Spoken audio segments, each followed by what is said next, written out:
Before we start, just a quick word of thanks to our patrons.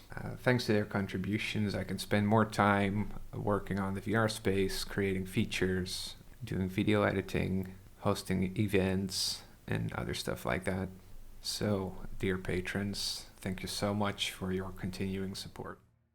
The program, Dave will introduce himself and the presentation. He will get started with the presentation and also call the breaks whenever he feels like it. At the end, there will be a Q&A section, so if you have any questions, please write them down. That also goes for the YouTube folks. Yeah, I think that's it, so appreciate your patience. Let's get started. Okay, so, hi, I'm Dave the Amateur Magus. On my YouTube channel, I talk all about the mechanics behind ceremonial magic, occultism, esotericism, and the mechanics behind everything you can find within a dusty old grimoire, which today's topic definitely counts. This is going to be the second of the 3 parts of Agrippa's books. This is going to be covering book 2. Now, book 1 we covered in a previous section. We actually covered it twice due to a technical issue because I am cursed. And in this one, we will be covering book 2. So this is going to be book 2. If you haven't seen the previous one, there is a VOD up on the VR Mystery School channel. For those watching on YouTube, you can just find it there. And that covers all of book 1 for what you need for this presentation. Recap on what the 3 books of occult philosophy are. The 3 books of occult philosophy were written by Heinrich Cornelius Agrippa and published in and around 1533 AD. A full 3 books of magic and occultism.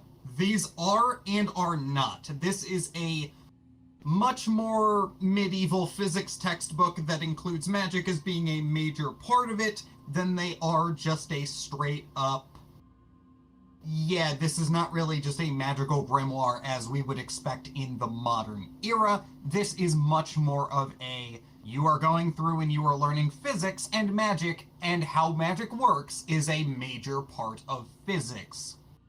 As such, Agrippa says some very weird things.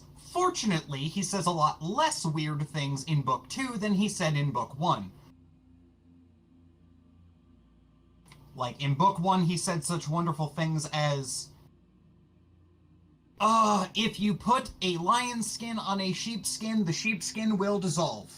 Which is not how physics works at all, but it is how physics works in medieval textbooks, so that's what we gotta understand. So, that is part of book 2, but it is definitely not the focus anymore. The focus of book 2 is much more focused on astrology. Recap on what is important in book 1 to understand book 2. Magic is the manipulation of virtues. Virtues are going to be things that are innate qualities of the world. These are going to be things like sturdiness, lightness, courageousness. Cowardice is also going to be one, or it's actually going to be conceived of as a lack of courageousness. Things are going to be beneficial to one another, and they're going to be antagonistic to one another. Sheep and wolves are outright antagonistic. Shepherds and sheep are friendly to each other. That kind of introduction to virtues is really important, and that is the major takeaway of book 1 for book 2. As well as all things originate from the divine, which then spreads the celestial influences to the planets, and man is made in the image of God is really, really important for the last section of this book. Reminder again, this book is very Christian. Agrippa was a very pious Christian man. He begins book 1 by apologizing for anything he says being wrong according to the Catholic Church and according to God. So, we're in for a very Christian, very, very dense book here. And once again, this is going to be a highlights reel. This is not going to be a deep technical dive into everything Agrippa says, because a lot of this is going to be correspondence tables that you should pick up a copy and look at the individual chapters for. This is going to be an exploration of what he is saying and how we can apply it more than it is going to be a shot-for-shot college class cramming all of Agrippa Book 2 into one day. We can't do that. Even if I wanted to, I couldn't do that because it is just that dense with the correspondence tables. So think of this more as the Sparks Notes version, less as the substitution for actually reading this book. This one more so than book 1, I would argue. Now, this book is very technical and dives into a lot of math. It's basic math. Don't worry, I will explain it all. You do not need to do the math. I have done the math for you. Put the calculators away. You do not need to worry about any math. It can't hurt you here. And you will get to see my thought process going through Agrippa's numbers rants. This is much more of a highlights reel than book 1, because book 1 is talking more about theory. Book 2 is talking about an aspect of theory and how to apply it, and then correspondence tables out of every single page for like 10 pages straight sometimes. It's wild sometimes. But I will explain as much as I can. You will also hear various animals because I have a bird. If you can hear the bird on the audio, that's why. If you hear a bird when I'm talking, that is why. There is a bird. I can't do anything about the bird. We just need to accept the bird. So yes, I will give a short summary of any chapters I skip. I don't believe I skip many chapters in this, but there are some I gloss over, which I will explain why when we get there. Here's why you should read book 2. Book 2 is useful primarily for planetary magic and understanding planetary invocations. Agrippa goes into great and borderline excessive detail about how to do proper planetary magic in this book. I would argue that this book is up there with the Picatrix in terms of how useful it is for a beginning or intermediate planetary magic system that you would develop as part of your personal practice, assuming that is what you are trying to do. This is going to be the celestial world, and in the third book, he talks about the divine world. So before we were talking more about elementals, now we're talking about the celestials, which are going to be the planetaries. And in the third book, he talks about the divine. We're going to be talking a lot about planetary magic and a lot about astrology in this book. And we're going to be covering it a lot. He also gives an explanation of how talismans can be constructed. When he says talismans, he specifically means talismanic images, which will be explained later on. But what he means is, this is Agrippa creating sigil magic. Yes, he creates sigil magic as part of this a little bit. We'll get into that when we get there. That's more at the end of the book. But he creates sigil magic and teaches you how to make artistic representations as a form of magic and how they should be made. I will mention, though, he is mostly talking about this in relation to talismans, which are going to be physical objects. So if you've ever seen those objects that are like, oh, this is a really cool stone that has a really nice picture in it, that's what he's referring to when he says images. That being said, and this is where I have to give a little bit of a rant, because the first half of this book is a soul-crushing amount of number theory. And I have taken it and I have boiled it down into its simplest components for all of you, and it reminds me of how math PhDs feel about math, of if you think you hate math and you hate numbers, you don't hate math and numbers. I hate math and numbers. I have read Agrippa to the point where I can avoid all uses of numbers and math in my magic because of this book, and I thank Agrippa for that. So yeah, the section of Agrippa is going to be the first section of Agrippa, and we will be taking a break after this section alone, because this is, I swear, actually a third of the book chapter-wise is going to be number theory. So Yeah, buckle up, because I forgot how long this section was. Everything after the first section is useful for modern occultists, and the first section gets simplified so that most people will never need to engage with it directly. Most people do not need to engage with Agrippa's number theory. Most people do not need to engage with Agrippa's number theory. However, it is incredibly useful to know in order to understand correspondences. Okay. Section 1 through 12 are a series of correspondence tables. They are all heavily dense, and they are all going to be glossed over. And the reason they're going to be glossed over is because I can summarize them in a sentence most of the time. Number one is symbolic of all forms of purity, rulers of all pantheons, and it is the archetypal source number. This is going to be true for all things, and it is not considered odd. That is important later on. There are 6 rows of examples for this, and what I mean by this is there are 6 rows of different examples for each of these numbers. So one gets an example in the archetypal world, the divine world, the infernal world. He mentions various different things like that. Number 2 is the origin of evil or of the lesser. This is going to be, the number 2 is going to be separated from 1. We now have 2, which is half of 1. If you take 1 plus 1, that's 2. That is considered to be an inferior number according to Agrippa, because in the book of Genesis, they do not talk about things being good at the second day. They do not talk about anything being good after the second day, and this leads to the number 2 being evil or inferior. There are 6 rows of examples for this one. If I remember correctly, this is splitting the qualities as well. So there's projective and receptive. The number 3 is the first uncompressed number. It is a sacred number, and it is the number of basic perfection, things being simple.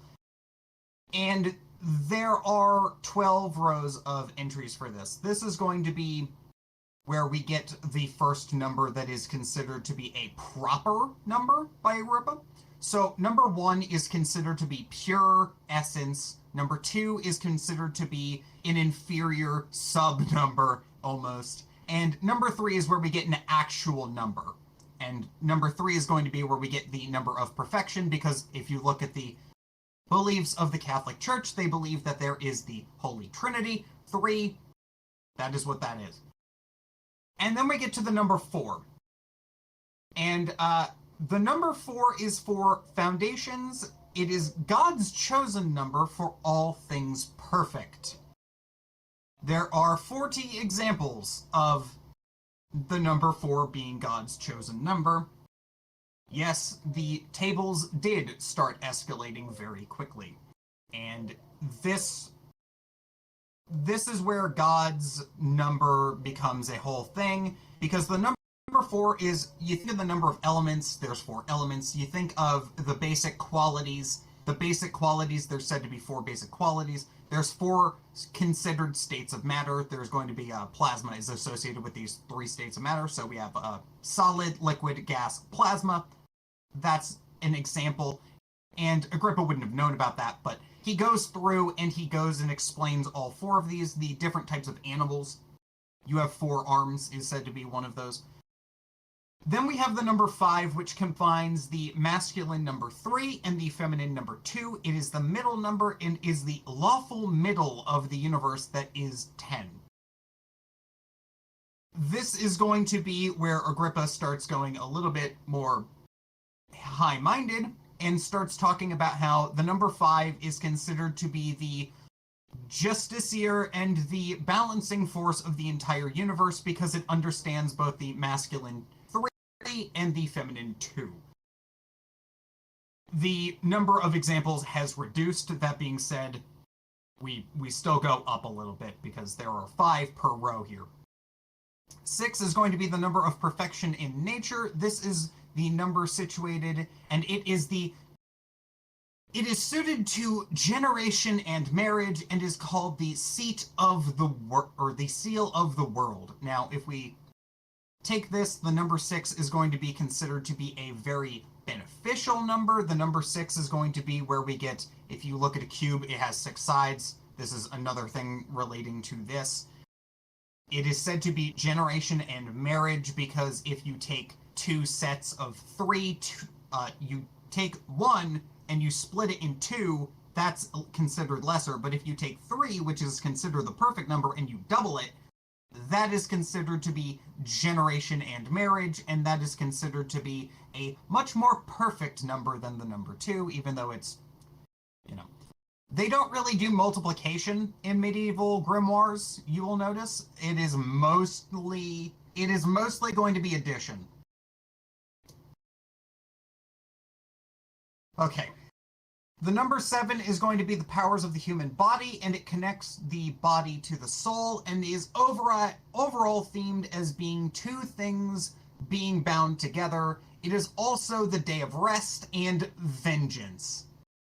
I have no idea where he gets vengeance from, because it does not fit with the rest of his kind of scheme here, but Agrippa has a tendency of just kind of adding things in based on something he read one time, because recall back to the previous lecture where Agrippa will say, how do we know things? Because he read it in a book. That's what happened here. That being said, if you look at the number 2, the way Agrippa does it is the number 2 is 2 sets of 2 bound by a number 3. So 2 plus 2 plus 3 equals 7. That's what that is for. 8 is considered the number of justice and fullness. Recall that 4 is God's chosen number. Much like the number 6, if we double 4, we get 8. And this is the first number to have physical manifestations. This is where Agrippa starts talking about physical manifestation and numbers being for movement. Now, in more contemporary occult number theory, this is not where physical reality exists.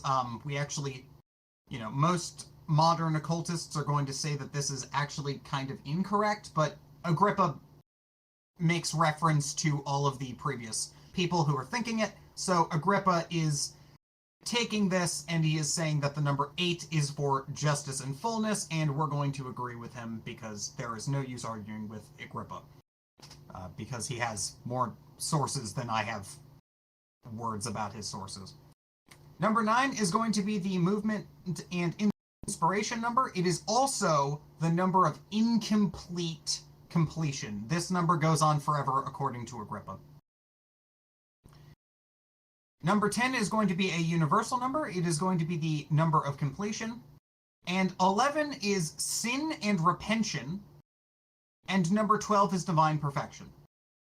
After number 12, there are no more tables. But Agrippa gives a paragraph about all of the important numbers over 12. And that is my face when I got to this chapter.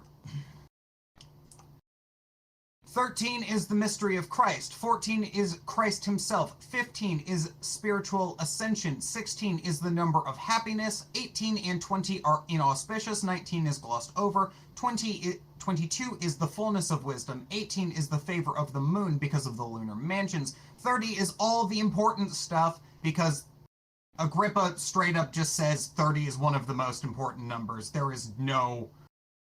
Yeah, he just says it's one of the most important numbers. 32 is the number of wisdom. 72 is the number of angels proceeding over the quinae. And it is at this point that I look like Ben Affleck on this slide.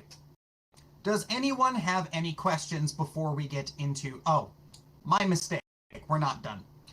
Chapter 17 is Roman numerals and an alternate method of writing them. 18 is Greek letters and numbers, as well as a method of turning them into forms more like Roman numerals. 19 is the Hebrew letters. Of these, Chapter 19 is the most important because he also mentions Grimatria, which is very important later on, but it is not important in the entire rest of this book. I checked twice. And number 20 is about English letters and their corresponding numbers, as well as how they correspond to divination. And then he mentions how numbers are important to the planetaries. Now we go back to being important. Solar number is 1, and 1 is also Jupiterian. 2 is lunar, Saturnian, and Martial. Recall Saturn and Mars are both the malefics, and 2 is considered bad, but it is also the partner to 1. So, Sun is 1, Moon is 2. But it's also evil, so it gets both the malefics. Jupiter being benefic is back to the Sun. Then we have Jupiter, Venus, and also various other triple goddesses. 4 is solar because of the seasons. 5 is Mercury because it is male and female, as well as the celestial world. 4 elements plus the divine celestial. 6 is birth, marriage, also Venus and Juno, the goddess of love, birth, and marriage. And 7 is quiet and Saturn. It hates motion and it hates the moon, a barren number assigned to Minerva, as well as Pallas and Apollo due to it containing male and female elements. This one also, I'd like to mention, read like Agrippa was just pulling this out of a source book with no critical thinking whatsoever. 8 is Justice, Jupiter, Vulcan, Juno, the mother goddess Bacchus/Dionysus, and some assign it to Saturn and the Fates because births in the 8th month do not live. This is called stillborn. 9 is the Moon, the Muses, and Mars. This is also the number of all endings. 10 is a circle, the Sun, for the same reason as 1, because if you add 1 plus 0 equals 1, it is also Janus, who is the opener of all things. 11 is temporarily skipped over. 12 is attributed to the world and is the heavens as well as the sun, because the sun passes through the zodiac, and there are 12 months in a year. 11 is a semicircle and is attributed to the moon and the Roman god Neptune. Quick aside about this.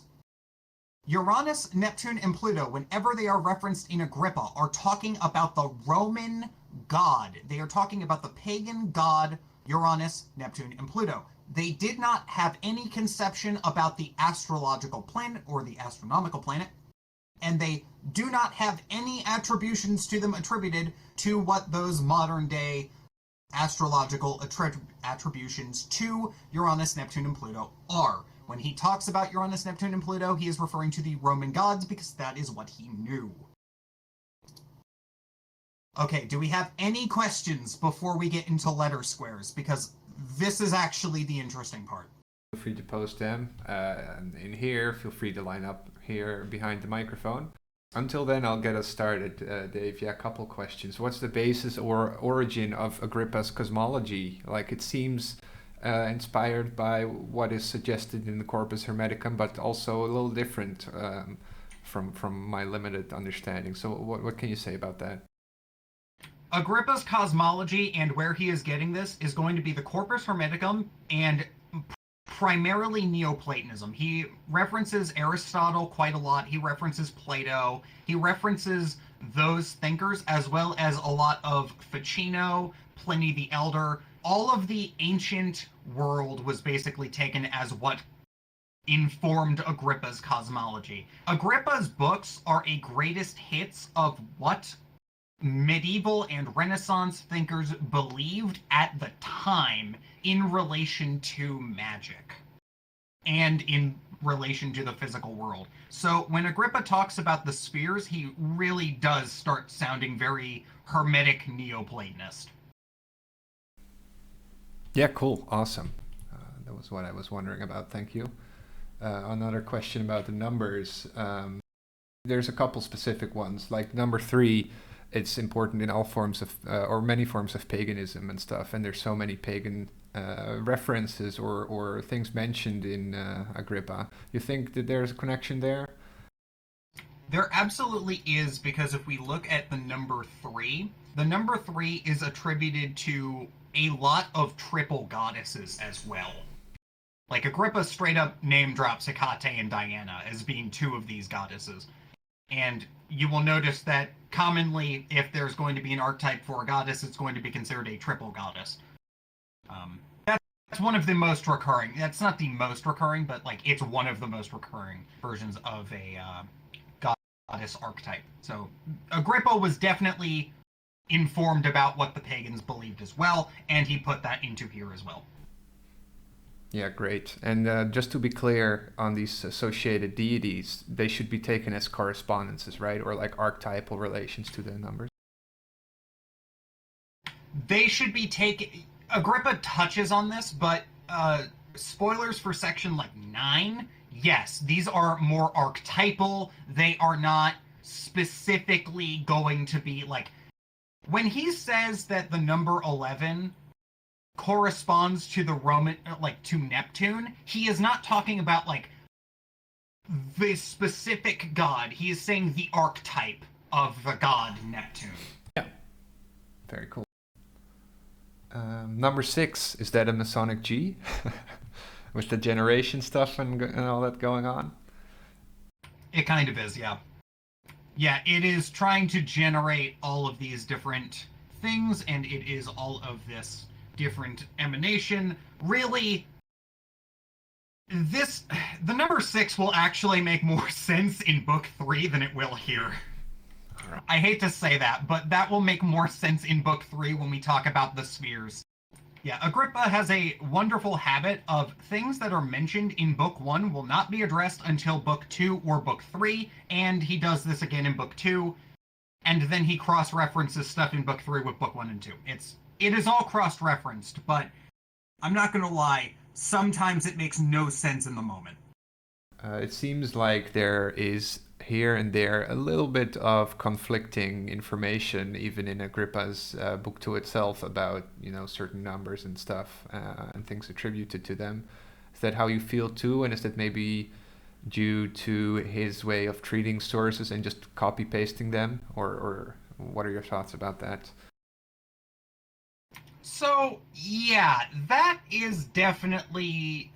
So Agrippa is a masterclass in taking sections of previous authors and copy pasting them. If you presented a chapter of Agrippa today and we didn't know it was from Agrippa, and you presented it to one of your teachers, they would mark you for failure because you were plagiarizing so much. Agrippa literally just has sections of his text where he's not writing anything. He is just splicing together various thoughts of different authors, and at some point he is just taking, and this poet said this, and this other poet said this, and this other poet said this third thing.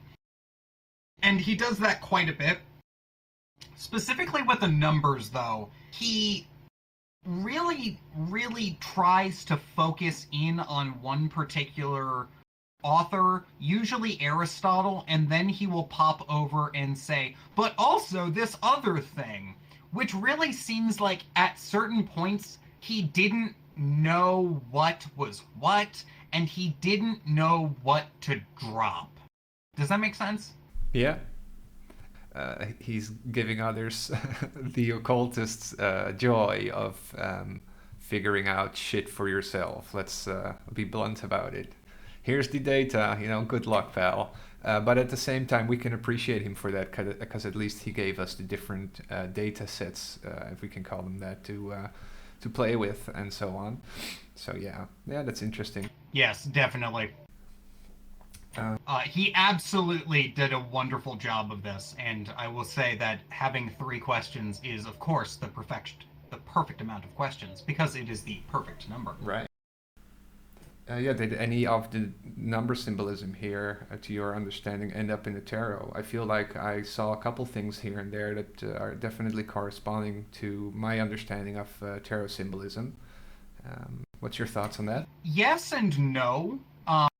A lot of so on the section about the numbers specifically, I would say probably not, but generally speaking, there's going to be a lot of symbolism, I think, ended up in tarot, not in this section, but in the lunar I have a hunch about the lunar mansions, but we will get there when we get there. Awesome. But as for Agrippa's number theory, I don't think so. Yeah, cool. Very last question, just very brief. The Greek numbers from letters, as you mentioned it, that's Greek. Yes, so I really did gloss over this section. So what chapters 17 through 20 are is they are taking numbers and turning them into... They're taking letters and turning them into numbers, which is, if it's done with Hebrew, is called gematria, but they really aren't important for anything in this book. And Agrippa doesn't mention using this again for the entire book at all. And I checked and I tried to find it, but I could not find it, but it's possible that I just missed it somehow.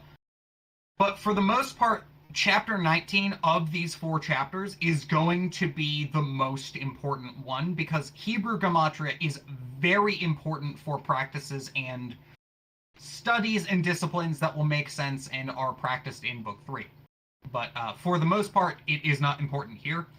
And for the most part, the Greek gematria is really just added to be complete. I feel like Agrippa thought that if he didn't include the Greek and the Roman numerals, then he would be missing out and he would not be doing his due diligence to include everything he possibly could, because he was really trying to write everything. This was, for all intents and purposes, Agrippa was trying to write a unified theory of all of magic and occultism into 3 books. Yeah. Awesome. Appreciate it. That's it for my questions. Okay, so section 2 is all of chapter 22. Chapter 22 is magical squares. Magical squares, if you know anything from Agrippa, this is what you are going to know. If you have ever seen the magical square of Saturn, of Mars, of the moon, this chapter is where all of that comes from. And this is the single most useful section of the entire half of this book. It is just this right here. So what this is, and I have an example on the right here. This is actually the magical square of Saturn. And what this is each planet is attributed a number. These, not to be confused with the ones like here, this is going to be Saturn is number 3, Jupiter is number 4, and we go up to the moon being number 9.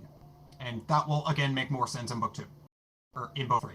But for the moment, Saturn is number 3. And Saturn being the number 3, what you do is you take the number, you multiply it by itself, and you get the number of boxes. And each of these squares is going to be the same number of boxes across. So for 3, we have 3 across, 3 up, 3 up and down, 3 across. So that's going to be a 3 by 3 square, and they're all going to equal the same amount. Now, when you add all of these up, they're all going to equal the same thing.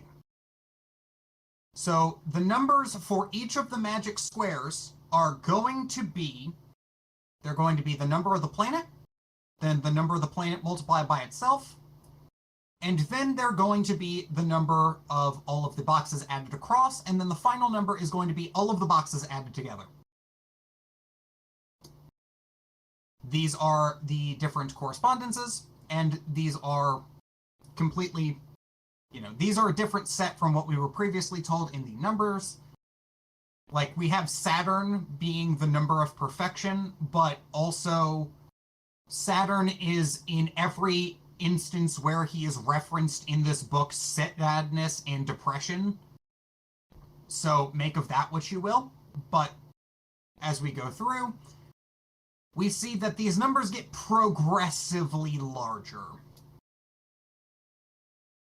There are 3 things generated from these. And these are going to be the seal of the planet, which is sometimes said to be used to seal away the powers of the planet. Alternatively, it is used to seal the negative aspects of the planet. However, Agrippa states that these seals are showing off the powers of the planet. Here's what that means. In modern day occultism, when you hear the word seal, you think sealing something away. When Agrippa was writing this, a seal was like a signature, effectively. You would have the wax seals. You would pour wax over a letter, you would take the seal, you would stamp the seal, and that would be your sign that you had personally approved it. So, when you go through with these, the seals of the planets are going to be showing off the power of the planets. Nowadays, we're going to be trying to use seals to seal off the negative aspects of a planet. But in Agrippa's time, this would be kind of emphasizing and empowering that particular planet instead. Intelligence is also going to be generated, which is going to be a good spirit of the planet used for everything good, and a daemon of the planet, which is going to be used for all things bad. In modern planetary magic, you will note that the planetary daemon is considered a chthonic, malefic entity that does more things and is capable of doing more things, so you call the intelligence, because the daemon is subservient to the intelligence, so you call up both, and you have the intelligence direct the daemon to do all proper things. This is what Agrippa does for... This is where we get the spirits of Agrippa, for those of you familiar, and for those of you not familiar. This is where those come from if you ever see them. These spirits are collectively known as the planetary spirits of Agrippa, or the Agrippa spirits. These spirits each have their own powers attested to them in Agrippa, and primarily these spirits are going to have their sigils carved on talismans made out of metals. This was the most popular form of thaumaturgy in the times of Agrippa. Whenever you needed to manifest something in medieval times, you used a talisman. You made a talisman to enchant a talisman, and that thing would always happen. In the times of Agrippa, notable places these were seen is the third pentacle of Jupiter from the Greater Key of Solomon, seen here, and the Bartzabel operation of Aleister Crowley. So on the right here, I have the third pentacle of Jupiter because I can't exactly show an operation I wasn't there for.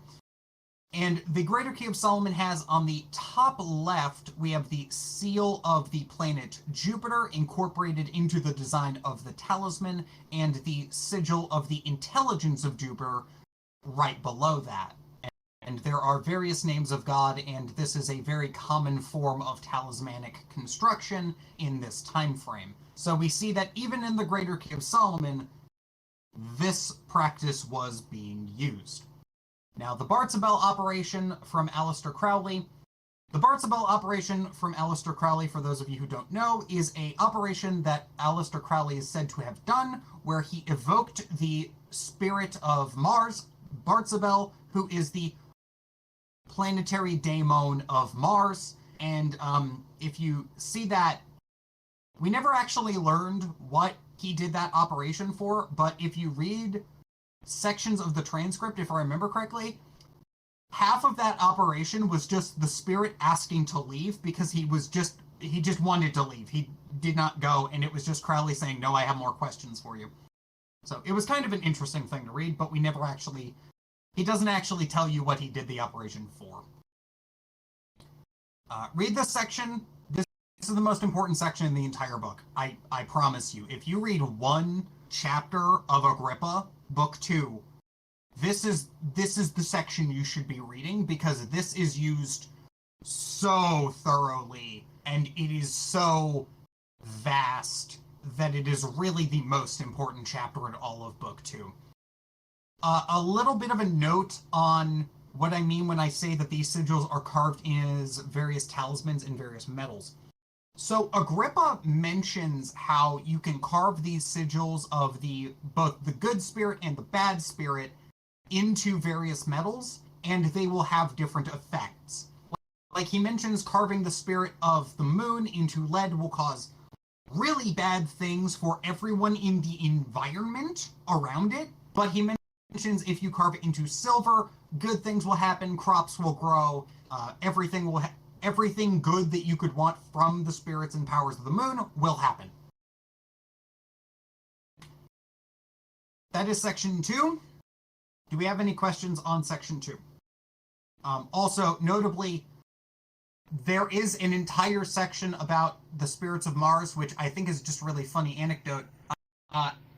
To summarize what the spirits of Mars do, if you have the daemon of Mars, the one that Aleister Crowley evoked, if you engrave their sigil, according to Agrippa, it will make men fear you, and it will make fish fear you as well, and fish will actually scatter away from you. It terrifies fish, apparently. The spirits of Mars are literally just that one joke about women want me, fish fear me. That is literally what the Agrippa spirits of Mars are said to do. I'm not even joking. That is what they are said to do, and it is always funny to read. So read it for that origin of that meme alone, please. But yeah, that's all I have on section 2. So does anyone have any questions before we take a break? Well, I do have one. Does anybody in the room have any questions? Or on YouTube? Again, feel free to post them. Yeah, this difference you pointed out between seals in Agrippa stuff, or I guess, the tradition, and how it differs from modern uses of sealing things away. Is that done with the same image, is what you were saying? Yes. Yes, it is. It is done with the exact same image. The way it is done in... So, you can see... I don't really have an example of all of the sigils here, but I probably should have. If you look at the Greater Key of Solomon, you see that Jupiterian seal at the top left? Well, that seal, without the Hebrew letters inside of it, actually covers all of the individual letters on the letter square. So if we look back at this seal and this magical square, if we had the seal of Saturn, you could just place it over top and it would cover every single square on this square. It would cover all the boxes on the square.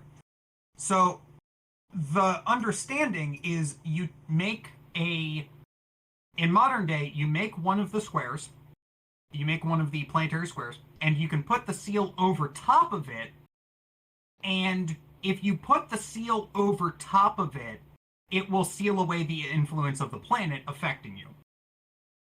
This is sometimes used as it will seal away the negative influences of the planet, because if they're putting their seal on something, they're putting their best foot forward, so to speak.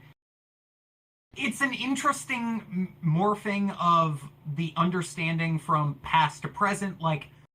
You will most often see the Agrippa spirits being evoked instead of drawn onto talismans nowadays. You will evoke those spirits instead of putting them onto talismans. But,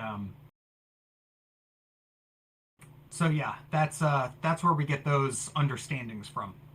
Yeah, that's very interesting. And then, so in the modern conception, if the seal's used to get rid of the nasty stuff, then, like you mentioned, you call on the spirit to get you the good stuff relating to this planetary archetype, I guess, right? Well, you actually call both spirits. You call both spirits, and you have the intelligence bully the daemon into doing what you want him to do. Yeah, that makes sense. So it's still possible to, approach both sides of these archetypal forces. That's what I was wondering about. Yeah, thanks. We do have a question that was posted during the break from Leza. Yep. She's wondering about which your preferred version of the 3 books of occult philosophy is, and what you can say about that. Yep, I totally forgot to mention that at the beginning. We are working out of the Eric Purdue translation because I actually do have an earlier copy. I believe it's the Tyson version, and the Eric Purdue version blows the Tyson version out of the water in every single respect, to the point where I'm kind of annoyed that I paid money for the Tyson version. So yeah, both of them are on my shelf, but we are working out of the Eric Purdue version, and if we have any questions and need to consult Agrippa's book at any time, I have the Eric Purdue version handy.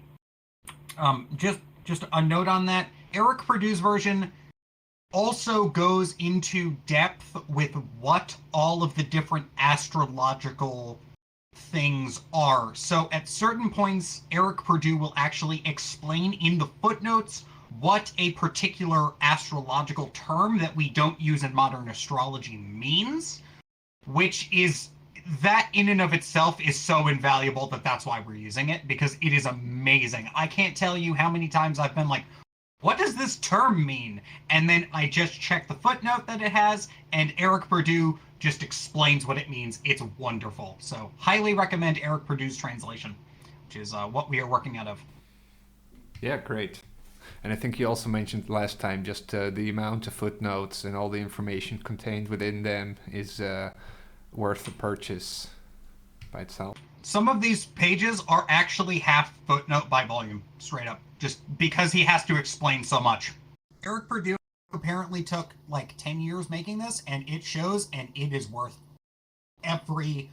Oh my... I cannot give enough praise for this book. This translation is amazing. Yeah, wonderful. Well, thanks a lot, Dave. Let's continue. Okay, so next we get into music, proportions, and harmony. So this is going to be where we get into music. Agrippa gets into a little bit of musical theory, which is actually virtue theory disguised as music theory. So musical harmony also contains celestial virtues, and different animals are receptive to different instruments. Different instruments have unto themselves their own unique virtues, and they have their own unique animosities to them. Agrippa says that you cannot get an instrument with the strings of a wolf and the strings of a sheep to be in harmony ever. I would tend to agree because I've never seen a wolf-skinned harp. So make of that what you will.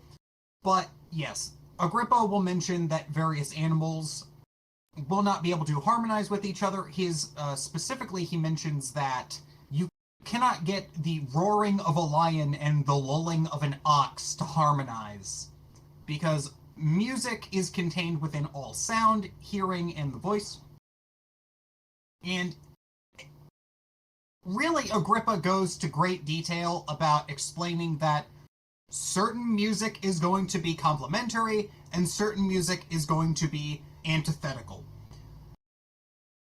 He mentions specifically that all of the planets have their own kind of music, all of the elements also appreciate music, and he then kind of details what bard magic is considered. For those of you who don't know what I'm talking about, there is this underlining idea that, this goes back to Dungeons and Dragons, and we get this idea from Agrippa, that if you have the right music and you have the right magical aptitude, you can get music to do whatever you want, and in tabletop games, bards are the ones who do this, and Agrippa basically just explains that bard magic is real. And the way he explains this is various different instruments would affect fountains, pipes, they would affect the land themselves, they would affect storms, they would affect fires. Like, you could use music to cause a fountain to start. It's a really interesting section that has no practical value in modern day, except for the fact that all of these celestial virtues can cause various things within people. Music can be used to affect emotion and various other things. It can apparently be used to cure the sick and to cause frenzy and lethargy in others. If you listen to the right music, you will start to get amped up and you will start to get really pumped up and emotional and, really passionate about whatever you're doing. When I was writing this section, I was listening to hype music so that I could, motivate myself, and the music was in tune with what I was doing. So that's a real life example of that. Me writing this, I had put on music that was high energy enough for me to continue writing. Because before I was like, I need to get this done. And then I put on some right music, put on the right music, put me in the right mind state. That's what he's talking about here. All right. It causes wondrous things, which is just changing things. slightly to cause really good effects. Music is contained within the voice, sound, and hearing. Air cannot be experienced without sound because if it doesn't have sound, it would be transparent. It would be like a transparent object. Now, what he is saying is that sound is the color of air, effectively. Agrippa is saying that you cannot experience any air, you cannot experience the element of air if it doesn't have hearing.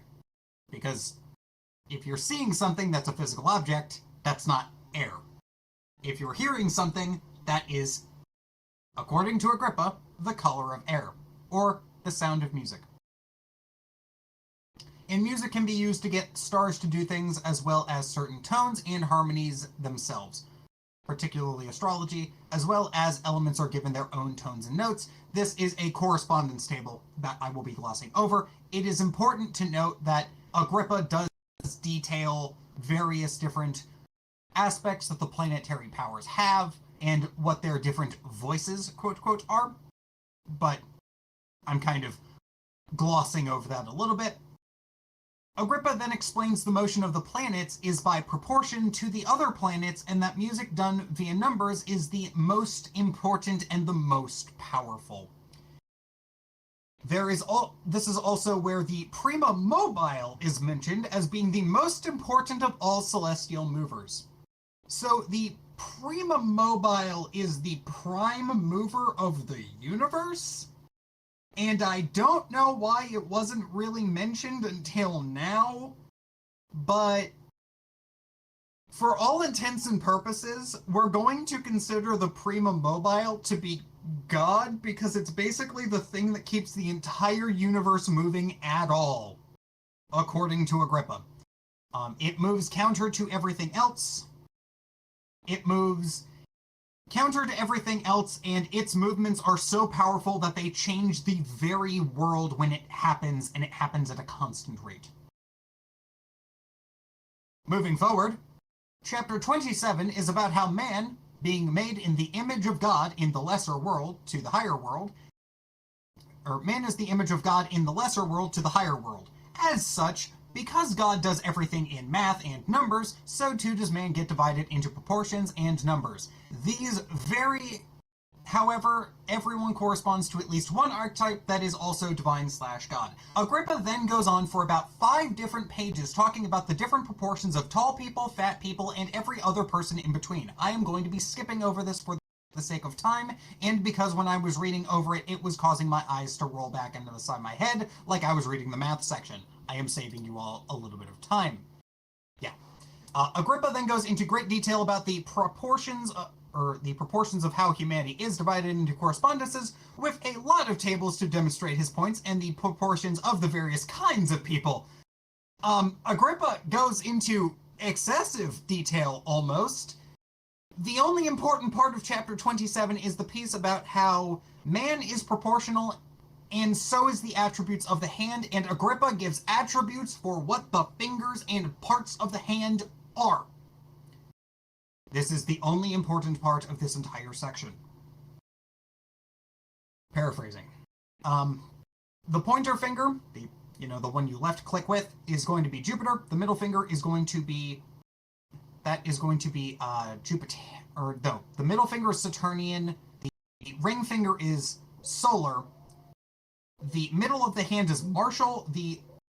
There's a thumb, the section of the thumb, like the mound right under your thumb, is going to be Venus, and if I remember correctly, the pinky is the moon. So make of that what you will. That is the most important one in the entire chapter. I have saved you reading like 10 pages of Agrippa right there.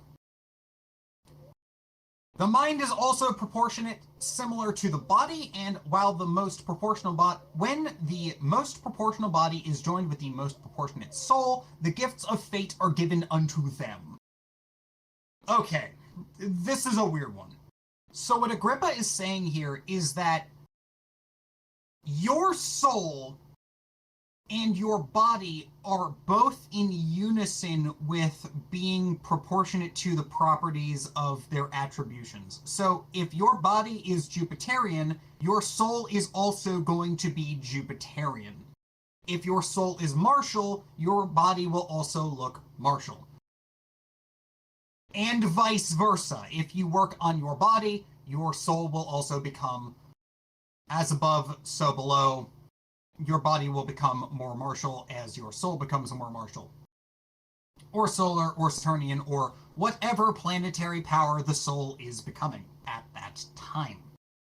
The planets give different powers unto the soul and different virtues. These are all activated by free will, which is a faculty of the mind and the will. The will is an aspect of the soul granted to man by the prima mobile. Different things are given to the soul by the powers of the planets.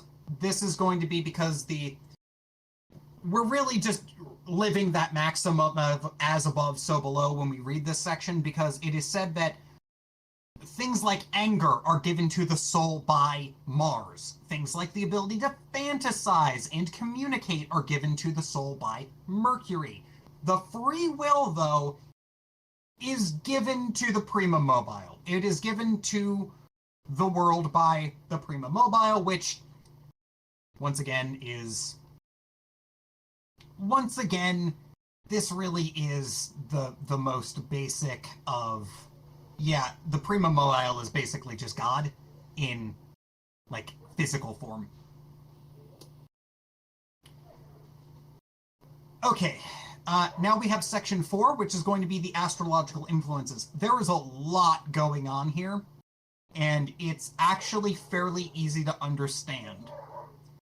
In order to do magical influences and astrology, you need to have the specific powers need to be the strongest, and they need to be well aspected. They need to be in places where they are actually benefiting from, the positive energies of where they are at the time. Keep in mind, Agrippa has subtly been making references to what we would consider like an analog clock of the planetaries and the celestials. I believe he calls them like the celestials or the planets interchangeably, going around the zodiac, and the prima mobile going in the opposite direction, kind of like how we would think of the hours in the hands of a clock, not a digital clock, an analog clock with the hours hands. So he has been talking about that, and he basically says that they need to be aspected positively and they need to be in correct places. What that means is different for everyone. And he also mentions that specifically you need the moon and Mercury to be powerful and positive, and the planet you are working with should not be conjunct with the sun. Now, this is an interesting situation, because if you look at what that means, if you look at what a solar conjunction of planets does, it does an interesting thing, and it only happens with the sun. And recently there was actually a news article about it while I was writing this, where the planet Mars has disappeared from the sky right now at the time of recording. The reason why is because the planet Mars is doing a solar conjunct with the sun. So it's just gone from the sky. It doesn't exist right now for the purposes of the naked eye. The sun is just blocking out the light from Mars. This is what we call in astrology combustion. It is where the sun is conjunct a particular planet and it is burning up that planet. There is a version of this that is actually positive, that Eric Perdue does mention, but for all intents and purposes, the sun is just burning up the planetary power of Mars, which is why, if we look back at Agrippa, now would be a terrible time to work with the planetary power of Mars because it is combust. Chapter 30 explains how planets are powerful, which parts of the moon should be in powerfully. Where the moon should be for it to be powerful, and it should not be in conjunction or affected by a malefic. That is the long and short of it here, or via combusta. Via combusta is it is called the burnt way, and Eric Purdue, once again, in the footnotes, explains what the hell this is. This is 15 degrees of Libra through the first 15 degrees of Scorpio. Scorpio is already really bad for the moon to be in because it is in fall in Scorpio, but if it's in the first 15 degrees, it is even worse, okay? So the moon should be in a place where it is beneficial. It should be in a place where it is positively aspected, and it should be in a place where it is not affected by a malefic. It should not be affected by Saturn or Mars, at least not in a negative way, and it should not be in the last 15 degrees of Libra or in the first 15 degrees of Scorpio. So Agrippa mentions where planets are strongest. He mentions how, so there's a couple different modes in astrology. The way that this works is a planet, if it rules over the sign, is the most powerful in exaltation and in its domicile, which is the planet it is exalted in and the planet it rules. This was covered in, I believe this was covered in book 1, but going over it with the moon real quick, just because, let's say we want to do something with the moon according to the work given to us by Agrippa, because the moon is a really good example. Well, what we need to do is we need to make sure that the moon is positively aspected. So we ask ourselves, where is the moon positive? And we would answer that question with, it is positive in Cancer, and it is positive in Taurus. It is negative in Capricorn, and it is negative in Scorpio. Specifically, it is also negative in that 30-degree section, which is like half Libra, half Scorpio. So it's really bad there. It also needs to not be in a place where it's going to be affected by negative influences from other stuff, such as oppositions from Saturn. So if the moon was in opposition to Saturn in 15 degrees Scorpio, we would say that that is the absolute worst time to be doing planetary magic using the moon, especially if it's square Mercury, because that would also be really bad because we need to keep in mind Mercury. There is a lot of these little considerations you should make, such as if it's in the right degree, it is possible that that might help, but it would still be a terrible idea. And there's also a mention about the lunar mansions at this point. The lunar mansions are going to be mentioned a lot more later on. They have an entire section dedicated to themselves, but for those of you wondering what the lunar mansions are, there are 20, I believe it's 28 different mansions, and they all function in a about 13-degree amount of space in the sky, and they all correspond to a different thing, and they're all in a different section. But each of these is going to be, there's 7 per section of the sky, and they're all going to be equally spread amongst the signs, at least the different individual seasons. And when the moon is in a positive lunar mansion for what you are trying to do, it is considered a beneficial influence.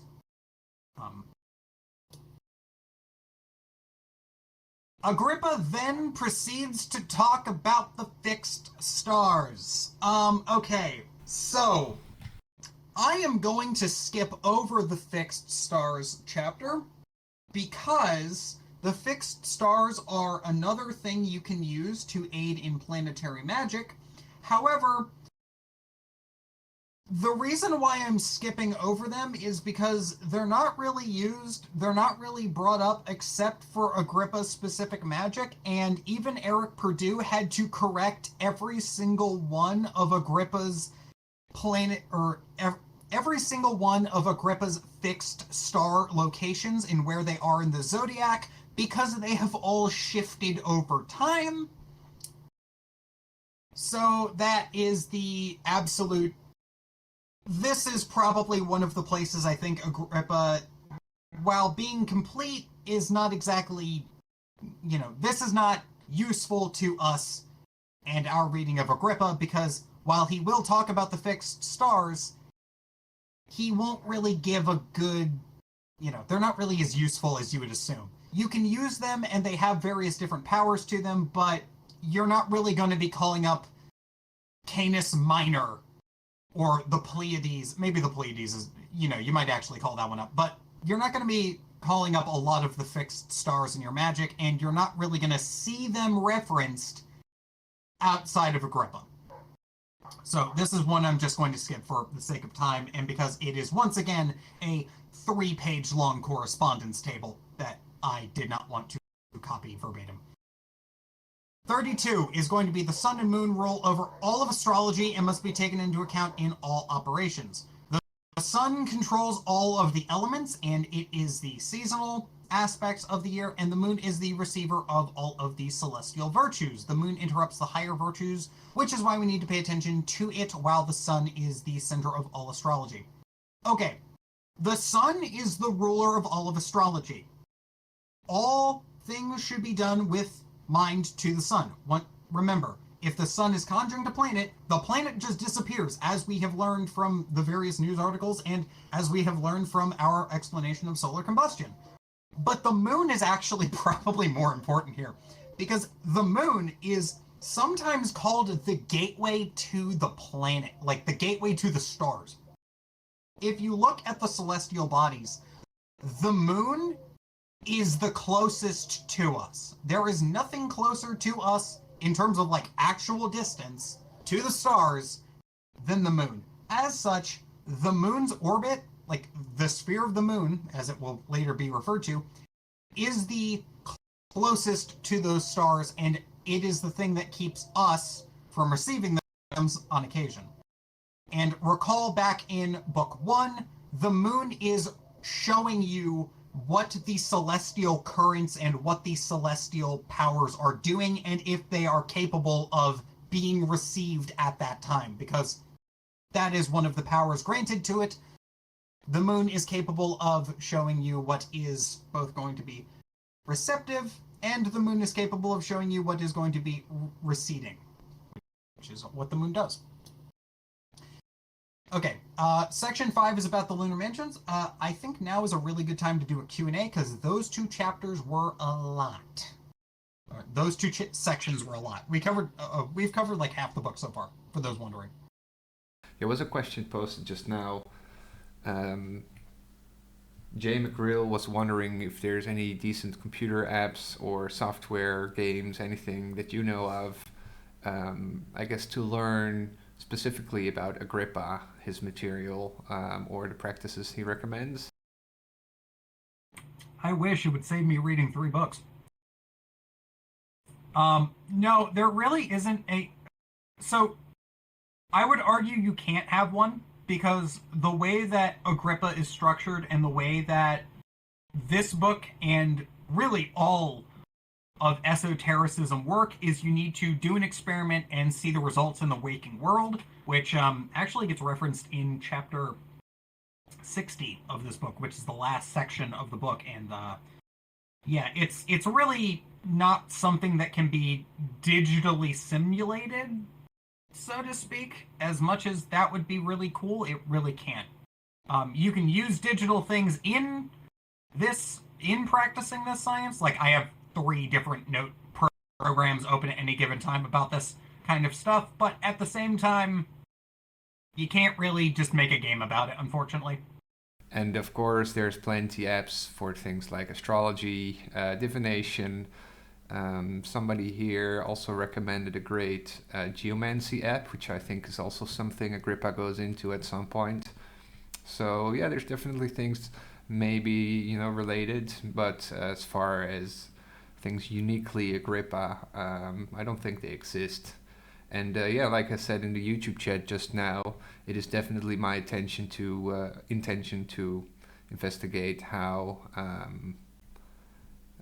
it would be possible to create interactive VR-based experiences that help people absorb information and become familiar with certain practices. I think it's possible. I have ideas about that, but more about that in the future.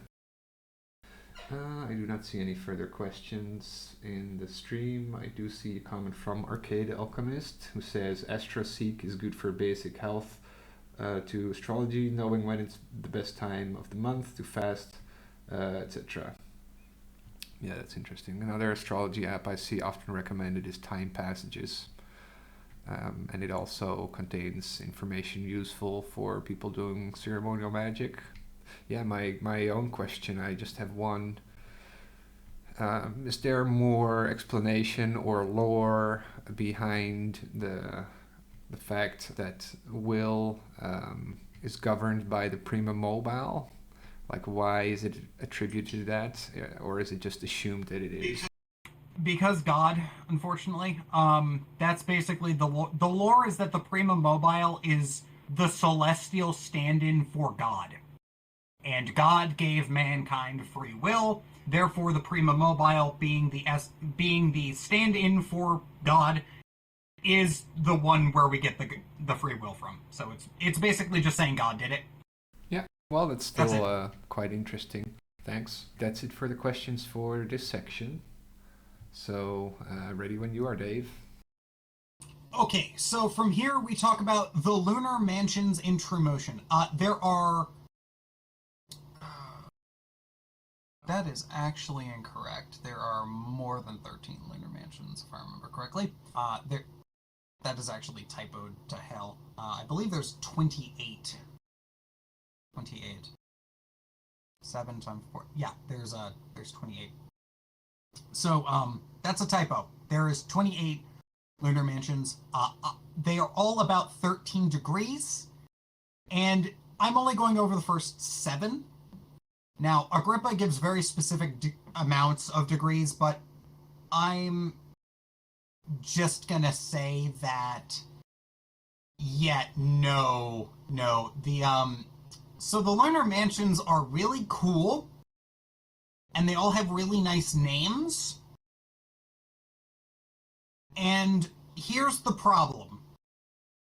They are only active when the moon is in them. So when you're going around the zodiac and the moon is in a particular lunar mansion, it is considered good for that particular goal. Like if you are going to, I don't know, be journeying or trying to destroy somebody, you would want to use the first lunar mansion. If you were trying to get treasure, you would use the second. And maybe you're, for some reason, trying to gain new friends, or you're trying to get you're trying to get into a new relationship. You would use the 7th lunar mansion, which is at the last section of Gemini. There are lunar mansions all throughout the entire zodiac. Every section of the zodiac has at least one lunar mansion corresponding to it. And here is where I am going to make a little bit of a... I mentioned how tarot, I thought, had some things going on with the lunar mansions, and this is partially why. So the lunar mansions don't line up 100%, but you can definitely see some of the influence of the lunar mansions that would be as part of a sign or something of that nature being involved with the various tarot cards. For example, and this much less for Gemini, because, 7 is, the final section of Gemini would be the last 13 degrees, which according to the Golden Dawn system of tarot, which the Rider-Waite is that system, the final 10 degrees of Gemini would be 10 of Swords, which is the worst card you can get in the Minor Arcana for most things, I would say. And that is to gain friendships, is useful for lovers, and makes flies flee and destroys officials. So it doesn't line up 100%, but you could almost make the argument that some of the lunar mansions were drawn upon as influence for the tarot. That was an impression I got when I was reading this section. That's my theory. There's no proof because Agrippa had no involvement with making tarot, and tarot is never mentioned in Agrippa, but the people who read Agrippa did make tarot. So make of that what you will. That's my crackpot theory. But you can definitely see it if you look at some of these.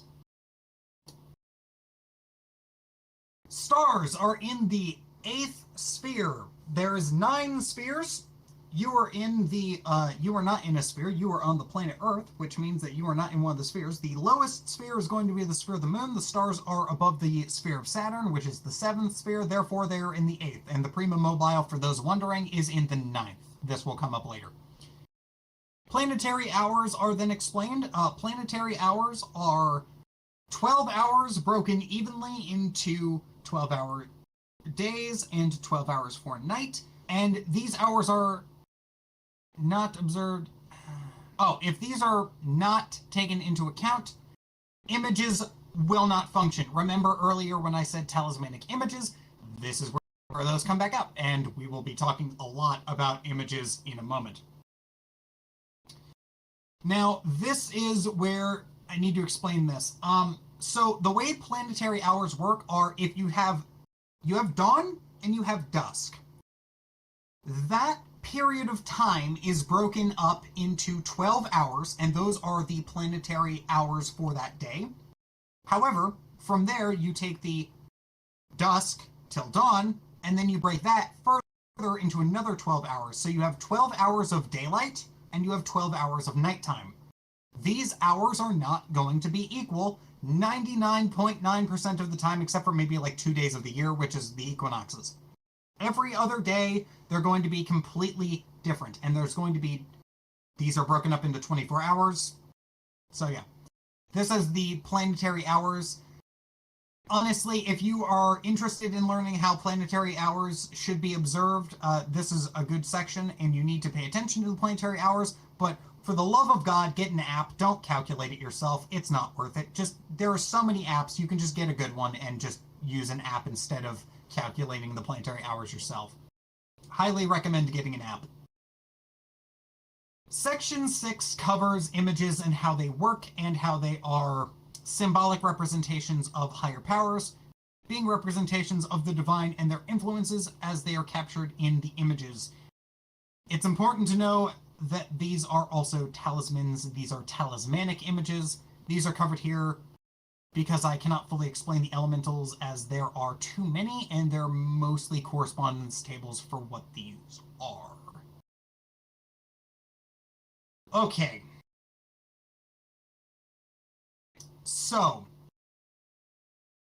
these are going to be an explanation of the talismanic images that I explained at the beginning.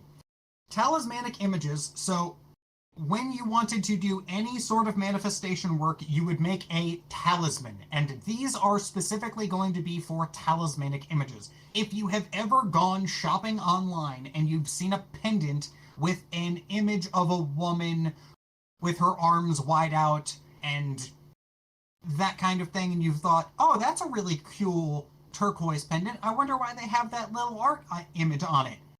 This is why, because those are said to be magical in nature if they are made during the correct planetary hour. Alternatively, you can probably reconsecrate them, but Agrippa doesn't mention that, so you have to make them during the right hour, and if you make them wrong, they don't work. If you make them right, they will do whatever it is the image is trying to do. So if you're trying to make, if you are doing a talismanic image for money, you would pay attention to all of the money. You would do all of the things that you would need to do for a good astrological election for money, and then you would make the corresponding talismanic image. These are explained here because the rest are going to be correspondence tables of what these are for.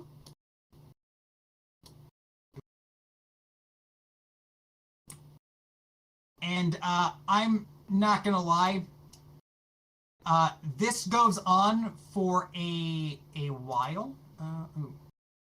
Yeah, okay. I accidentally skipped something. So 35 is the previous explanation of images, where Agrippa explains how they work, and they are, remember back to that section in the Bible where it says that man is made in the image of God? Well, if man is made in the image of God, these images being made in the image of a celestial power will impart upon the owner of these talismanic images the celestial powers that they are provided. assuming you have done the correct election and the correct prediction for the astrological powers. Now, man being made in the image of God is referenced later on. However, at the moment, Agrippa is going to mention all of the different artistic versions you can use for talismanic images. He is going to mention, he starts by talking about images used to invoke the powers of the zodiac and what they are used for. Then he does things outside of the zodiac. These are things like These are things like constellations outside of the normal zodiac. Then you have things that are made with the inside of the then you have the planetary powers, starting with Saturn and working his way through the moon. Then you have the lunar nodes, which are the head and tail of the dragon. These were considered to be a popular and a very important astrological concept that has kind of fallen out of favor in modern times. But if you ever hear somebody saying the true node or the north node, that is the head of the dragon. This is the head lunar node, or I believe it's Cauda Draconis. Yeah, and then there is Caput Draconis. I might be getting that one wrong, but I think that that's true. And these are the head and tail of the dragon. These are for various different things in medieval astrology that are still observed today. This is actually something very important. Then he has an image for each of the lunar mansions, and finally the fixed stars. Okay. Agrippa, in this section about how images work and the various types of images, is telling you that you can make an artistic representation of the planets and the different astrological images and these different astrological art forms in order to invoke powers and use them for your everyday life. You can make an image of the sun in order to become a more solar person. If you want, I believe, prestige in awards, he has it listed explicitly under the image of Jupiter. If you make a talisman using that, it would be, it would give you prestige, fame, and awards. And these are usually made in particular materials. And for those of you wondering why we're using the Eric Purdue version, in the Donald Tyson version, there are slight mistranslations about the materials that Agrippa tells you to make the materials out of. According to the people who have made them out of those materials using the mistranslation, they still function perfectly fine. So keep that in mind. Agrippa then explains the figures of geomancy and how they are formed by making marks in the earth and reducing them into figures. So these are the geomantic figures. They are 4 dots that are reduced from, you would make marks in the dirt, and then you would take those and you would count them, and if it was a 1 or an odd number, you would turn that into a 1, and if it was an even number, you would turn that into 2, and you would do that 4 times for a geomantic figure. And this was a form of divination that was very popular back in the time of Agrippa and is still popular today. Now, Agrippa doesn't really explain how to do geomancy in this book, but he does give correspondence tables for them, and he gives correspondences for each of the different figures. And he gives an element for them that is going to be different from modern day. So we have, in the bottom left, we have Via, which is attributed to the moon, and that is, according to Agrippa, attributed to the sign of Leo, which is not something you would see in the modern day. Leo is usually attributed to, I believe, the Fortunas. They're usually attributed to the fortunes, not Via. The moon is also attributed to Populus, which is the, it's in the top right, actually. Populus is the 4 sets of double, and that is also attributed to the moon, but that is attributed to Capricorn. These are going to be different in modern era from Agrippa. A good book for those wanting to learn how to do geomancy is, I believe, John Michael Greer has a book for it. John Michael Greer has a wonderful book on geomancy that you should read if you really want to get deep into geomancy. Agrippa just mentions this here, and he will mention geomancy one more time. But he says that this is one of the best forms of divination, and I'm not inclined to disagree. Geomancy is a very good system that I honestly wish he would go into in more depth, but he doesn't really do that.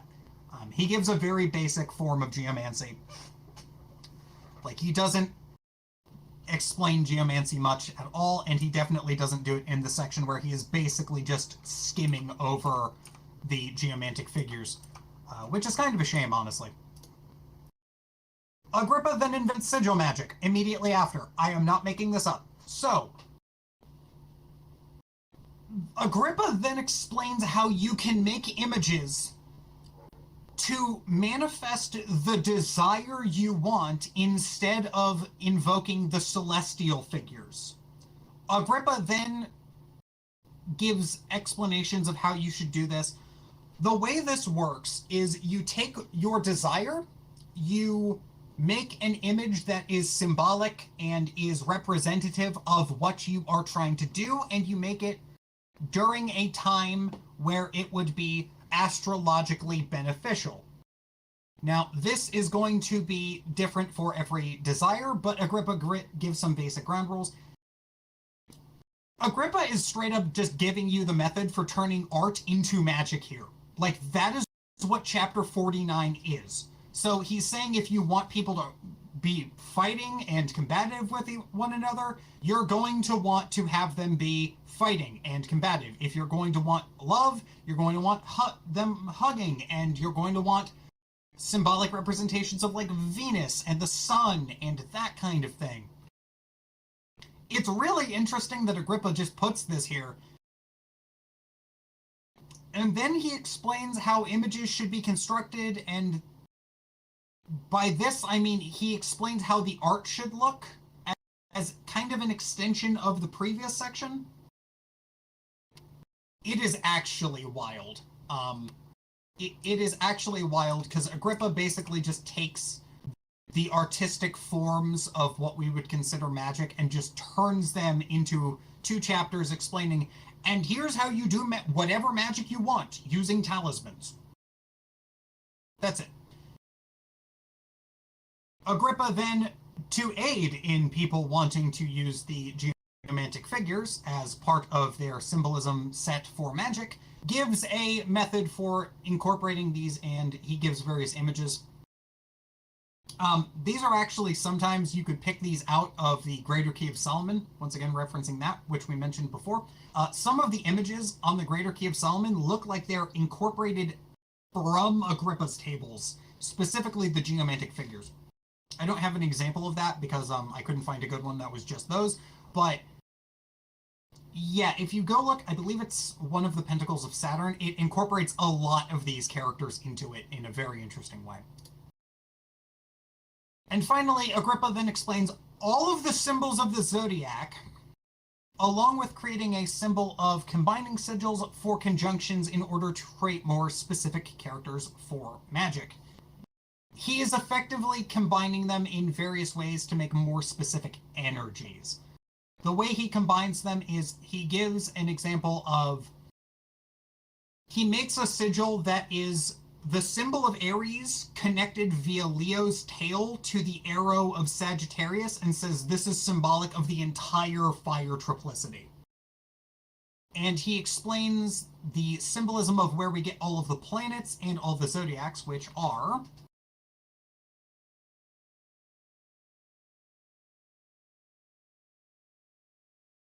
Sorry about that.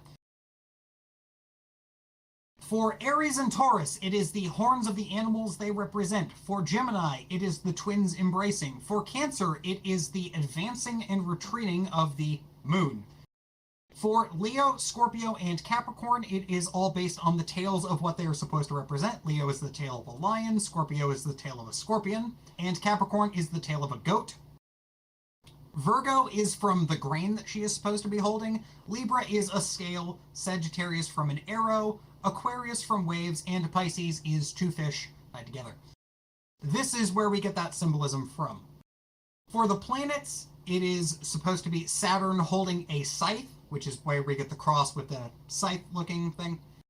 Jupiter is holding a scepter, Mars is holding a spear or a lance. The sun is round with golden brilliance. Venus is just a mirror. Mercury is for the caduceus, and it is notable that Agrippa gives a different symbol for the Mercury symbol than what we are commonly used to. This is the only time I saw that in the reading of the book, and it was kind of weird. And the moon is for the horns of increase and decrease. Because a lot of things, whenever Agrippa mentions the moon, he is mentioning that it increases and it decreases. So, yeah. And he then combines various symbols to give the specific characters for conjunctions, for if you wanted more specific correspondences. So if you wanted to combine Jupiter and Mars, for example, he gives that as an example. He combines, I think, up to 3, and he shows you how to do it and to make your own. It really is just building off of one character using the important symbolism. So you would add Saturn's little scythe, you would add Jupiter's scepter, you would add Mars's spear, etc., etc. That is really what Agrippa does here. And then Agrippa gives the sigils for the fixed stars, which look very interesting, and I wanted to include Canis Major and Minor. Again, this is a correspondence table. A lot of this is going to be correspondence tables, but this one in particular is going to be if you wanted to incorporate the fixed stars for your magic and your, if you wanted to include the fixed stars in a magical talisman, you could use this. And it would work pretty effectively, assuming you follow what Agrippa is saying.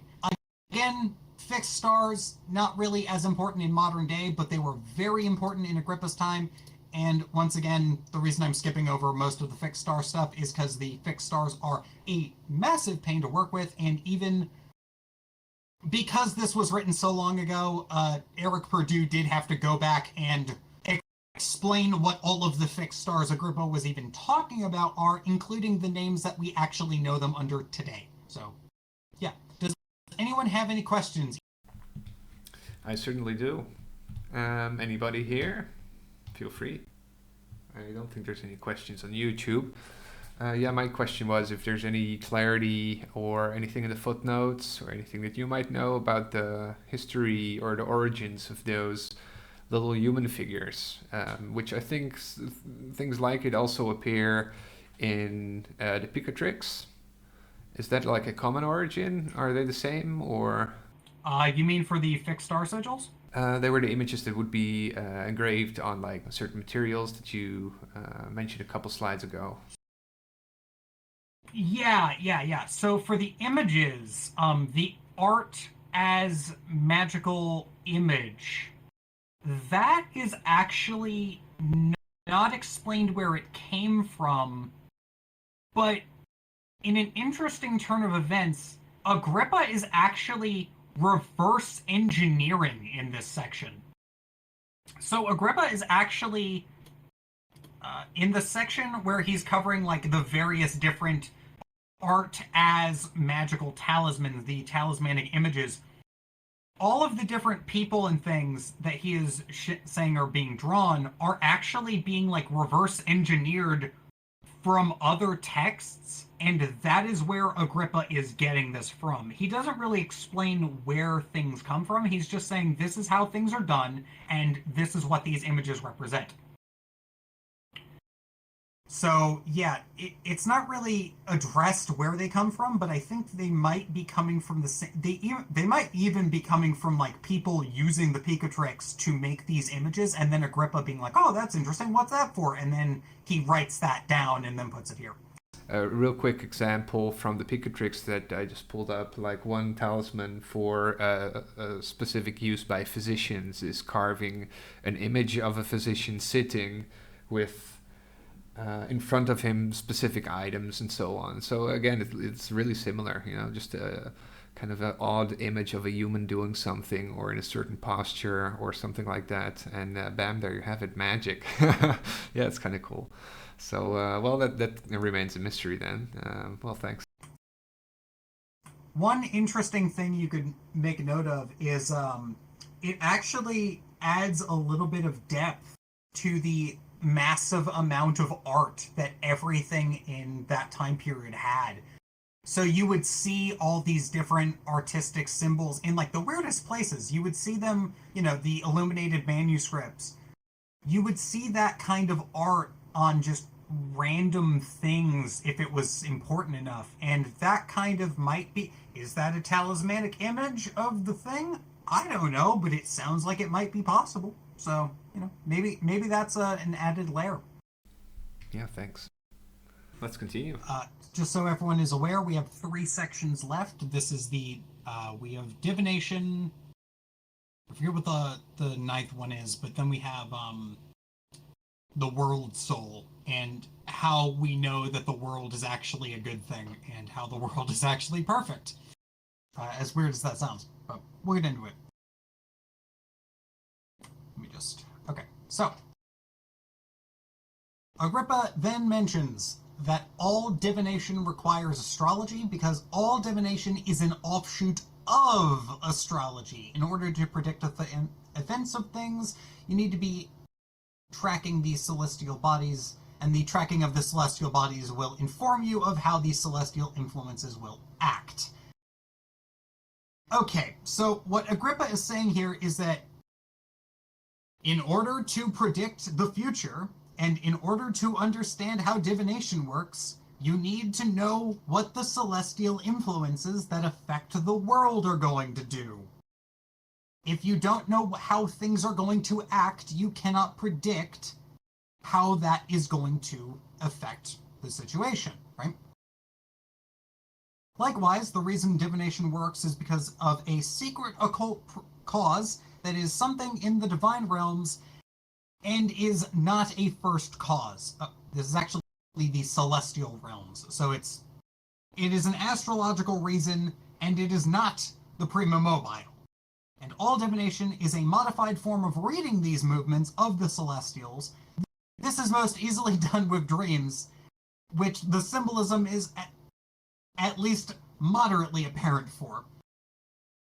Agrippa straight up mentions that if you're using any of the methods that he mentioned in book 1, like if you are looking at clouds to see what the weather is going to be, or if you are looking at, geomancy, you have to use astrology in order to interpret it properly. However, he then proceeds to go ahead and say that dream divination is the easiest to do because all of the symbolism is apparent from the get-go, which is actually really funny to read, because he's just like, you can do the same thing with dreams with like a third of the effort. And now we get to the world, soul, and divine governance, because the final chapter is in and of itself a section in and of itself. The final chapter is a section unto itself. The world has a soul and is therefore intelligent. This is attributed to by multiple poets and philosophers, all of which I'm not going to read. This is that section I was alluding to at the beginning where I said, a poet said this, and then another one said this, and then a third poet said the same thing in different words. This is what I'm talking about. Agrippa then explains that this can be worked out by reason, and his reasoning is really strange, but it follows rationally. If inferior things have a soul, it doesn't make sense that the world would not have a soul. If we assume that every human has a soul, and every fly has a soul, right? Flies are said to have a soul.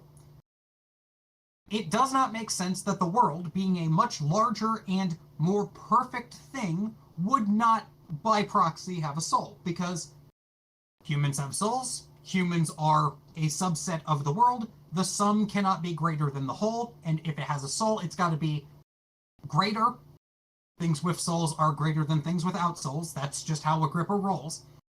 So if a human has a soul and a fly, which is less than a human, we would say that flies are inferior most of the time. Actually, all the time, hopefully. We would say that flies are inferior and humans are inferior to the world because all humans exist in the world and all individual humans have a soul. Therefore, the world itself must also have a soul. This is his rationale.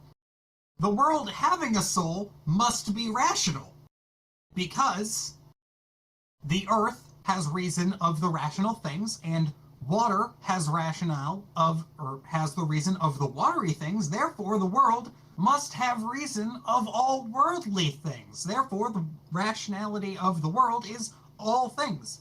As such, it is compared to a goddess, Mother Earth.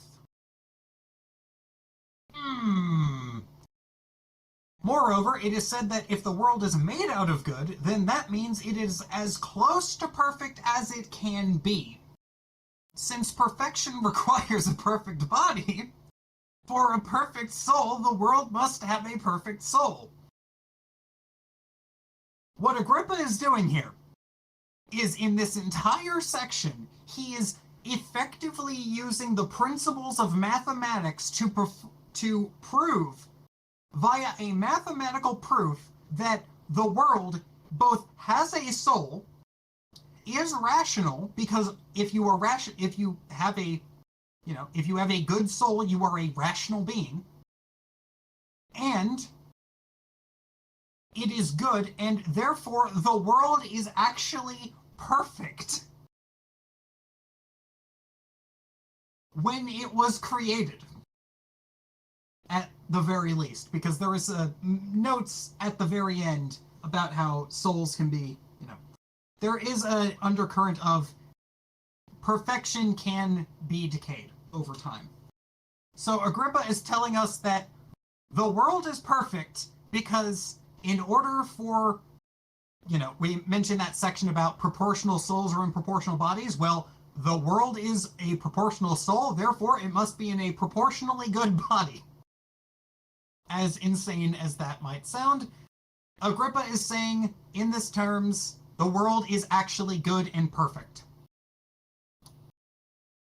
The celestial souls are then given names, such as Bacchus and the Muses, the Bacchae and the Muses, and each is attributed a heaven. The ninth sphere is given the highest, and the moon is given the lowest. These are used in invocations. Agrippa straight up mentions that these are used as various epithets for invocation, and they are used to invoke the divine powers. Now, Agrippa mentions that all of the zodiac are given similar names, and these signs are ruled over particular versions of the divine forces, which is not the ones you would think. Aries is ruled by Pallas, Vulcan is ruling over Libra, Scorpio is ruled over by Mars, and Pisces is ruled over by Neptune. Reminder, these are the archetypes. So when we say that Vulcan is ruling over Libra, the archetypal god Vulcan, the archetype of that god, is ruling over the powers of Libra. And likewise, Scorpio is ruled over by the powers of Mars, the god of destruction in this archetypal system. The elemental spheres are named similarly, and these are all called upon by, magicians are appealing to the world soul, or the Jupiter of the world, which I have translated as the Lord of the world, to call these various virtues through their magical operations and using the various harmonies, tones, and the mathemagical accoutrement and tools that they are using. He then explains how invocations work, and he explains the various invocations of the various different names of the planetary powers. paraphrasing and summarizing a very useful chapter for a new perspective on invocations here. This is one of those chapters that if you are interested in understanding how magicians view invocations, you should read this to give you a different understanding, but I am very much summarizing this. Saturn is for sadness, Jupiter is for authority and the highest good, Mars is for war, Sun is for full power and fire, Venus is for love, Mercury is for speed, communication, and the Moon is for growth and the removal of things, fertile endeavors. This is anything, like if you're trying to grow a garden, you would use the Moon, according to Agrippa's style of invocations. Agrippa then mentions that you can find more names in the Orphic hymns if you truly wish to understand these, and it will give you a great understanding of natural magic. I personally love the Orphic hymns, and what he is saying to do is, for more on invocations, go to these books, which is great. I love when Agrippa, known plagiarist, gives us more books to go read. That is amazing. And now we get to Section 10. And Section 10, I was originally going to include in Section 9, however, Section 10 belongs to itself because it is really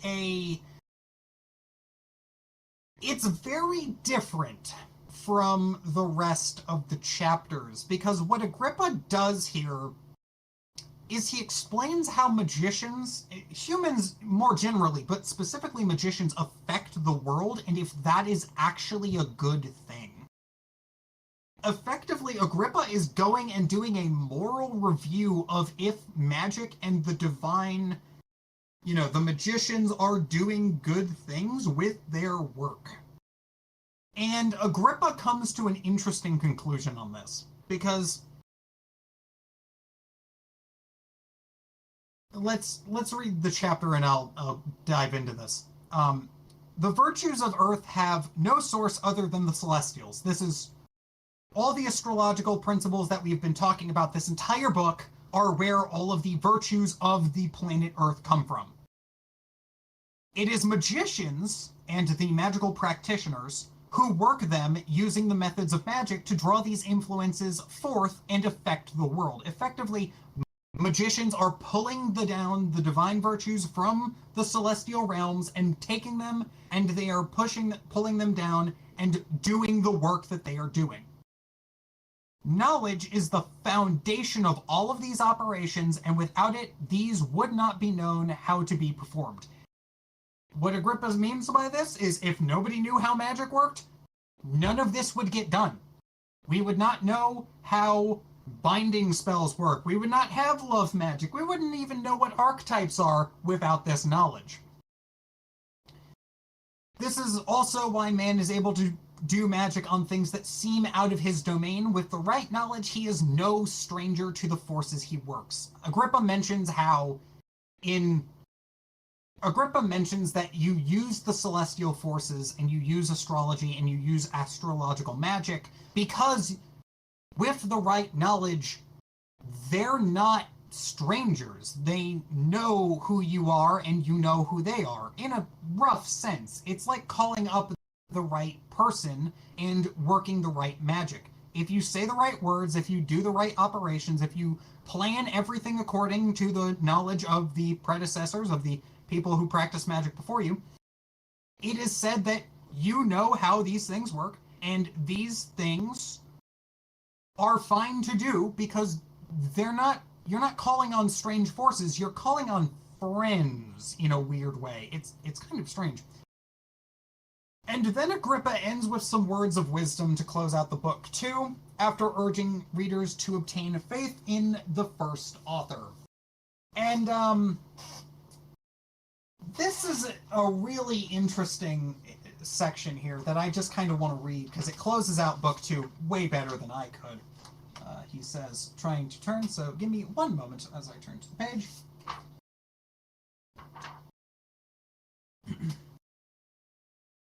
Pray abundantly, incessantly, and honestly, as he will enlighten the mind and remove darkness growing over your souls because of our bodies. Effectively, Agrippa is saying, have faith and pray for knowledge and understanding so that you can be more ascending into the divine instead of calling down darkness. Agrippa says that magicians are good because it is allowing us to ascend into the divine worlds, and by calling forces down from the divine worlds, we are ascending and we are bringing balance into the universe, and it is actually a net good instead of a net negative. And that has been book 2 of Agrippa's 3 books of occult philosophy. To the people who stuck through section 1, thank you so much. Well, thank you so much for this awesome presentation, Dave. Yeah, let's give the man some applause, throw some emojis, whatever works. Really fantastic stuff, so informative and concise, actually. However, actually for these later sections, I feel like Agrippa's quality truly shines, and it's actually quite comprehensive. It didn't really leave me with any more questions. So if anybody in the audience here or on YouTube has any questions, now's the time. If Dave, you have any questions for the audience or comments, feel free. I will say that I did not get to talk about the images as much, even though they are theoretically the most practical of what Agrippa is trying to present as being practical. Agrippa does not try to present the spirits from the magic squares in section 2, and these sections are not labeled by Agrippa. These were labeled by me. Which is why there's some weird overlap between one section and another, because Agrippa kind of like segues kind of abruptly sometimes in the middle of a chapter, which I've tried to address here, but for the most part, Agrippa's images are what Agrippa thinks are the practical aspects of this book, not, he does not expect people to go and evoke the daemonic spirits of Mars for an operation a la what Aleister Crowley did and what he inspired so many other magicians to do later on. He is thinking that people are going to make talismans in the right planetary day, in the right planetary hour, and to do that as their magical operations, not call up the spirits so much. Even though he says you can do that in the invocations in the later sections. And I would like to mention, these are really correspondence table heavy, and what I mean by that is there's a lot of sections in here that even though I would love to just show them, it would basically be, we've done this for 2.5 hours now, it would basically be 2.5 hours of just looking at spreadsheets, and I really didn't want to make people sit through that. So. Yeah, maybe a fair question to ask about those tables is, are they worth checking out on your own time or using them to inform your own practices and rituals? Some, absolutely. I think the tables, even though I mentioned that it's really important to read, I did skip over actually the entirety of the powers of the spirits in section 2. I skipped over that. I skipped over a lot of what the images are for. All of those things I kind of glossed over because this book is really dense and the correspondence tables don't really fit into a presentation like this, unfortunately. Yeah, so I guess that is then a recommendation for the viewers. There are definitely tables in there that are worth checking out for whatever you're doing, so maybe give that a try. Yeah, cool. I would also definitely recommend, if you want to learn, if you were looking for what the most important part of this book is, according to Agrippa, he would say the entire thing. According to me and a lot of modern practitioners, we would say chapter 22, specifically the section where he goes into the planetary spirits and the magical squares, is going to be the most, you're going to get the most mileage out of reading that one if you read only one chapter of this book, but you really should read a lot of it. And again, real quick, we're not quite sure when part 3 will be, so there's quite some time to get set up to actually make it in here and attend the next installment in VR.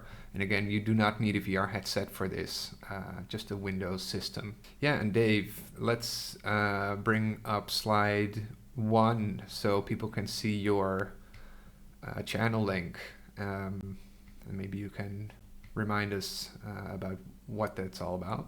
So yeah, this is the YouTube link. I am at Amateur Magus. Basically, I'm on Twitter, I'm on Instagram, I'm on Patreon. This is where I just post stuff, and I talk more about occultism, usually in a more podcasty format. On Thursdays, I answer questions from people and usually talk about an esoteric topic while I'm playing a video game, because that's what I do on Thursdays now. And yeah, so I am at Amateur Magus. I talk all about mechanics. I am a much more mechanics-focused channel than a lot of other people's. I don't really go into history. I don't really go into, I don't really go into history or like, this is what these people thought. I go into, this is the mechanics as understood by the magicians of old and new. So that is what I do. I talk all about the mechanics behind ceremonial magic, occultism, esotericism, and everything you can find within these old dusty grimoires, as my intro puts it. So, yeah. Didn't you also recently open a Discord server? Yep, so there is a Discord server. I answer questions there all the time. It's a really chill and relaxed environment. Really, all we do is there's a meme channel, and we talk about doing various... It's a very practice-minded environment and community I develop. So over on the Discord for the channel, you will find me, and I do my best to answer questions. Or there's a lot of other people in the community that will answer questions. So yeah, thanks everybody for attending here, watching on YouTube. Thank you, Dave, for the awesome presentation and your vigor and your humor, as always. Yeah, it was a great time, and again, so informative, very practical. I hope everyone had fun, and I hope everyone is having a good day. And if you're not having a good day, I hope this presentation made your day a little bit better. Yeah, that's awesome. Thank you so much, Dave. Thanks for watching. If you enjoyed this video, please share it and subscribe to the channel. Become a supporter to help create more VR and multimedia content at vrmystery.school/support. Join the Discord chat with invite code VRM, or learn how to join our events in virtual reality at vrmystery.school/join. No headset required.